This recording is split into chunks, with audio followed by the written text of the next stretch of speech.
இது புரட்சி தலைவி அம்மாவுடைய அரசியல் இப்படியெல்லாம் அவங்க பண்ணாங்கன்றதை பார்த்து பார்த்து வளர்ந்தவங்க தான் இன்னைக்கு வந்தவங்க எல்லாருமே. அதனால் அவங்கெல்லாம் களப்பணியில் ரொம்ப தீவிரமாக பணியாற்றுங்க. பெண்கள் ஒரு வீட்டுக்குள்ளே போய் ஓட்டு கேட்கக்கூடிய ஒரு இதை உருவாக்கிக்கணும். அதே மாதிரி பெண்களை நிறைய பேரை சேருங்க. பெண்கள் அரசியலுக்கு வரணும். வந்தால் தான் தமிழ்நாட்டில் ஒரு பெரிய அளவில் நாட்டில் என்ன நடக்குதுன்ற சில சம்பவங்கள்லாம் அவங்களுக்கு போய் சேரும். அதனால் நிறைய பெண்களை சேர்த்திங்கன்னா தான் நம்ம எல்லா பிரச்சனைகளுக்கும் ஒரு தீர்வு காணக்கூடிய ஒரு சூழ்நிலையை உருவாக்க முடியும். அதை நீங்கள் செய்யணும் அப்படின்னு கேட்டுக்கிட்டாரு. வரக்கூடிய நாட்களில் வரக்கூடிய தேர்தலுக்கு என்னென்ன மாதிரியான பணிகள்லாம் மேற்கொள்ள ஒவ்வொருத்தரும் ஒவ்வொரு வீட்லேயும் போய் உட்கார்ந்து திண்ண பிரச்சாரம் பண்ணுங்க. அது பெண்களால் தான் முடியும் அப்படின்னு சொல்லியிருக்காரு அண்ணா. ஒவ்வொரு பெண்களும் போய் ஒரு தெருவுக்கு போனீங்கன்னா அங்கே உட்காந்து 10 பேரை கூப்பிட்டு வச்சு ஒரு கிராமத்தில் இருக்கக்கூடிய பெண்கள் பேசுகிற மாதிரி பேசுங்க. பேசிட்டு அதன் மூலமாக நீங்கள் பிரச்சாரம் பண்ணி இப்போவுமே உள்ளாட்சி தேர்தலுக்கு தயாராகுங்கன்னு சொல்லியிருக்கிறார். பெண்களுடைய பங்களிப்பு கம்மியாயிடுச்சு, பெண்கள் பெருமளவில் இல்லவே இல்லைன்னு எதிர்கட்சிகள்லாம் விமர்சனம் வைக்கிறது. இப்போ கொஞ்ச நேரத்துக்கு மேலே பார்க்கலையா நீ? பார்த்தீங்களா? இல்லை அண்ணன் பார்த்தீங்கல்ல, மேலே பார்த்தீங்களா இல்லையா? அவங்க எல்லாம் பெண்கள் அதிகமான பேர் இருந்தாங்களா இல்லை சும்மா? அதனால இப்போ நேர கண்ட காட்சியை சொல்லுங்கப்பா.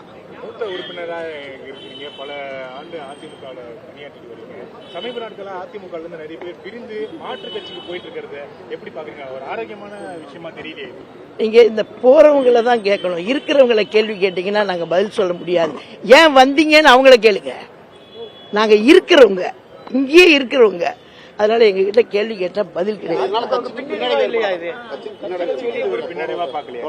ஏங்க எல்லா கட்சிகள்லையும் ஒரு தோல்வி வரும்போது இப்படி ஒரு சின்னத ஒரு சரிவுகள் ஏற்பட்டிருக்கு. புரட்சி தலைவர் எம்ஜிஆருடைய காலத்திலையும் இந்த மாதிரி அவர் தோல்வி உற்ற காலங்களில் சில பேர் போனாங்க, தனி கட்சியே ஆரம்பிச்சாங்க.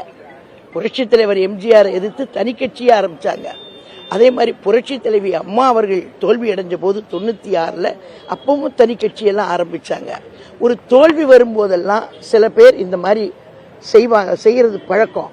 ஆனால் ஒவ்வொரு தடவையும் இந்த மாதிரி வரும்போது அது அந்த கட்சிக்கு ஒரு புதுசாக ஒரு வேகம்தான் வருதே தவிர ஒரு வீழ்ச்சி வர்றதுக்கு வாய்ப்பு இல்லை. இப்படிதான் அடிபட்டு வளர்ந்த கட்சி தான் அதிமுக. அதனால் ஒவ்வொரு தடவையும் இதை சந்திக்கும் போதெல்லாம் எழுந்து நிற்கும். மகளிர் அணியை அதை பொதுச் செயலாளர்களுக்கு அறிவுரை சொல்லிட்டு ஒவ்வொருத்தரும் போய் திண்ணையில உட்காந்து அந்த தெருவில் போனீங்கன்னா அந்த திண்ணையில உட்காந்து பொதுமக்களை சந்திச்சு தாய்மார்களை சந்திச்சு பிரச்சனைகளை சொல்லுங்க. நாட்டில் நடக்கக்கூடிய பிரச்சனைகளை மக்களுக்கு கொண்டு போங்க. அவங்க அரசியலை பற்றி தெரிஞ்சுக்கிறட்டும். அதை முதல்ல கொண்டு வந்தீங்கனால நீங்க எளிதா உள்ளாட்சி தேர்தலை சந்திக்க முடியும் அப்படின்னு சொல்லியிருக்காரு. கட்சி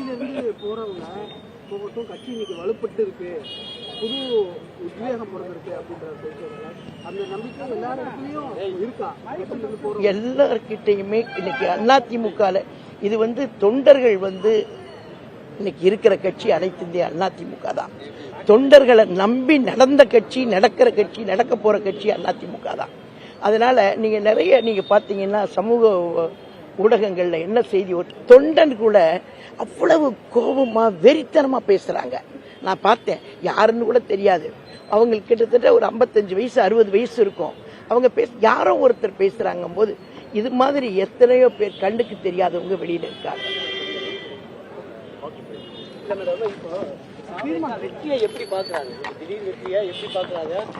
அதாவது அனைத்து இந்திய அண்ணா திராவிட முன்னேற்ற கழகத்தினுடைய வளர்ச்சி சம்பந்தமா கேளுங்க.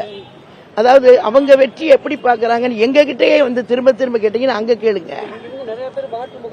அது எங்களுக்கு அவசியம் இல்லாத பதில், அவசியம் இல்லாத கேள்விகளை நாங்கள் பதில் சொல்லுவோம். எம்எல்ஏக்காக